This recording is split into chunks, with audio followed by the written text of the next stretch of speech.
What's good, superstars? Back with another Veve video. You got Superstar Joe, you got Superstar Rob in the building. How's it going, Rob? Pretty good, you? Man, ownership. Guys, if you're new here, do not forget, become a superstar. Smash the subscribe button down below. Hit the bell notification so you know whenever we talk about some self-custody. You can also become a superstar VIP, $2.99 a month. Hit the join button down below. $2.99 a month. You get one of these stars next to your name. You enter into the giveaways every single month. Giveaways for the month of June will be happening on Wednesday.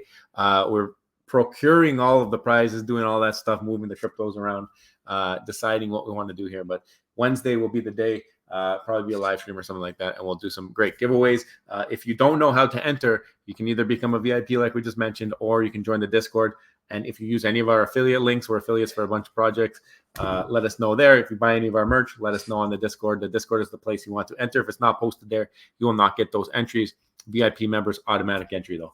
You can also follow us on X or Instagram if you want to DM us, and we'll be happy to answer any questions.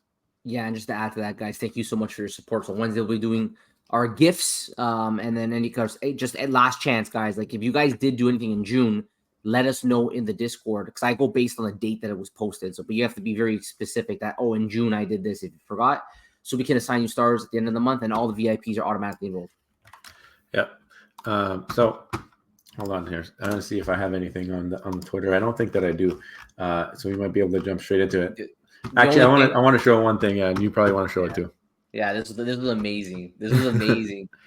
So I mean, the Real Uncommon podcast has really been putting a community focus on their channel. They did that from the beginning. When they first started the channel, they were always trying to spotlight people in the community. Now they're actually spotlighting people in the community, like singling them out specifically, making AI songs about them. So you guys got to definitely go check this one out. This one's about Bones B. Obviously, you guys know, great friend of the channel. We've both met him in person. He's a great dude. And he has amazing videos and content, and just a wealth of knowledge, Bones B. So happy that he was spotlighted, and really excited for the ones to come from Hinano and D over at the Real Uncommon podcast, because they're doing a great job supporting the community. You know what? Bones is amazing, and he's been an amazing Juju ambassador, and he's been an amazing friend of the channel. And I gotta say, that song, if AI did that song was fire. It was actually very, very catchy. I listened to it multiple times just because how nice it was, and they did a great job. Hinano does a great job with that AI, so good job, Hinano. And then of course, way to go, Bones. So Rob, why don't we talk about the topic that a lot of people are controversial against, I guess, is self-custody when it comes to Veve. Obviously, a lot of people know that Veve has been a walled garden where you cannot have full ownership of your collectibles. They are held by Veve in their accounts. Your wallet is in the Veve app. But we don't believe that it will always be that way. We've had a little bit of things happen in the past, one of them being a big interview with Reese back in this is our second time interviewing Reese. We actually had Reese and Pudding Cheeks on this interview. So Rob, why don't you talk about why we think this, and then we can go into a couple other reasons why.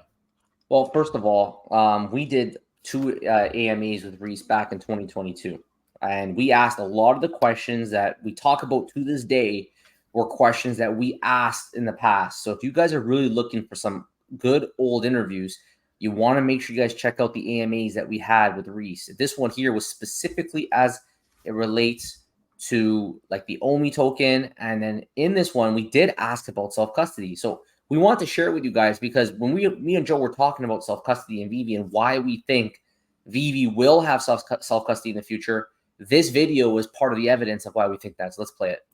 And you mentioned about how Veve is also able to hold the tokens on their platform, and we're talking a little bit about the FTX collapse, of course. Are you able to provide some sort of security to the people who have their token on Veve? Are there precautions to make sure that it's secure and not at risk of cyber attack? Is there insurances or plans to keep it there? Yeah. I mean, I think a lot of people that have come in over the past 18 months may not even be aware that we started in cold storage. We have our own secure wallet. It's a cold storage wallet. So securing assets, maintaining all those things is our bread and butter, basically. We're obviously not just doing it with the OMI token. We're custodying all of these collectibles too, right? So it's always been #1 priority. It's also a reason why we don't speak about our security practices openly. Obviously. yeah, just I think I'd leave it at that for now. But obviously, we've been doing this for quite a number of years now. Yeah. Yeah, and then I guess when it comes to collectibles, you kind of mentioned it there. You guys keep the custody of the collectibles, and it looks like with Veveverse and all this things coming on, it's looking less and less likely for interoperability. I mean, I don't know if that's still on the roadmap or if it's. I wouldn't make that assumption. No, okay. That's all. Interoperability is still very much. Yeah, look, it's always been part of our roadmap. It's something that our licensors are coming to understand if they didn't already. And I think we'll see a lot of that opportunity moving forward. Cool. National Bank's online brokerage. Hit with an ad right at the end there. They knew exactly. They knew exactly. When to stop the video. That was perfect ad timing. I gotta say, okay. Anyways, there you have it, right? We asked him about self-custody and we said, well, with the Veveverse might complicate things. Would we ever see a world in which we're going to have some form of interoperability? And you suggested in that question that we probably won't. And he said, I would not assume that, right? He said that is not something that you should assume because they've probably been working on it for a long time. And he even said the licensors are starting to come around to it. We saw that already with another platform where you had Disney giving permission to allow self-custodial wallet support for their IP. So this is really, really interesting. I don't know if you want to pitch in, Joe, before we show our next piece of evidence. Yeah, I think they have to go down this road, especially if there are any expectations for anything that's been announced regarding Veveverse and different worlds and all of these things. Because what we've seen so far from Cavernous is that they have a home space. And it appears and it seems, though, that if you do want to have any other branded world or something like that, you're going to have to be able to prove that you own something on Veve in some way. So we've seen it, like you mentioned, in other projects where there is a ghost token that's been developed and can be used to represent something that's on that platform. I think that Veve might have to probably will go with the same exact format. And another reason for that is that they can make up a new smart contract that applies to these tokens that are ghost tokens and give permissions and allowances to access into certain places. Like we know, for example, that on that other platform that you cannot access buying and selling on OpenSea. It won't let you do that because the smart contract is written in such a way. Now you can have that same type of deal with the Veve assets. If they do have this ghost token, you can't buy and sell them in certain marketplaces. Maybe you won't be able to buy and sell them in any marketplace. That could be a potential of having that ghost token. Maybe it will just be to allow you access into these third-party apps, which I think would be the only way to deliver on the roadmap of the Veveverse, branded worlds, gamification, any of that stuff. I don't see it all coming from one place, and I think that it would be beneficial for it not to all come from one place, because then you kind of sewer yourself and handicap yourself into putting all your eggs in one basket, right? So I think this is something that they have to develop, probably take some time, but when it is developed, I think it's something that the space will need and will be mandatory if you are going to provide any of that utility that we expect. Also, there's no coincidence that right at the beginning of their terms of use, they added a line under line 8. It says, to the fullest extent permitted by applicable law, you assume all risks directly or indirectly related to your use of a third-party marketplace. They're obviously preparing. They did change their terms of use. They don't want to go back and wait for the marketplace to be released and then change the terms of use. They had their lawyer probably put together the terms of use with everything they have planned in the future. So this terms of use is already preparing for a future delivered third-party marketplace, right? They wouldn't put this in here if they had zero intention whatsoever for a third-party marketplace. So when you take what Reese said back in December of 2022, don't assume we're not going to have self-custody.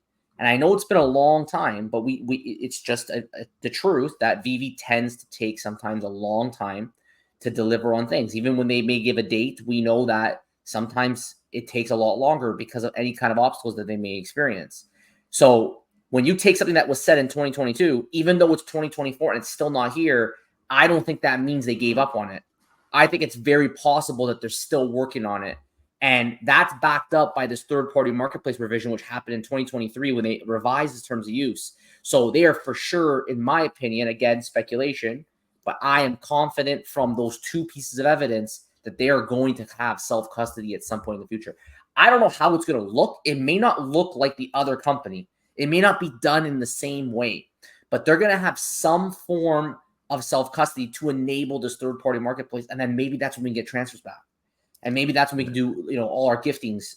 Imagine giving away Veve gifts now instead of all the other companies that do have self-custody. It'd be a really great time, especially for our gifting program. Yeah, I mean, I don't see any way of them doing it other than having a ghost token where they maintain access to the digital collectibles used for the 3D AR and all that stuff, and then they would have to figure out a way with that ghost token to make it happen. Maybe they have to imply some royalties, but like I said, the ghost token might not even be to buy and sell in a third party marketplace. It could be there just to move it around or do things with it. We'll see what happens. But my expectations are that they'll get there eventually. We just know, like you mentioned, they are very, very, very, very, very slow.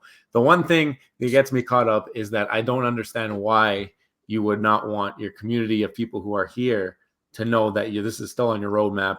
If this was a new line added to your terms of service, why not make light of it? This is something people want. Why not make light of it and say, like, look, we added this. It's still in the plans. Why not say certain things that are good that people want to see from the platform? Why not say, like, we want this to be a part of the platform still? Why are we letting people speculate that things are not ever going to come?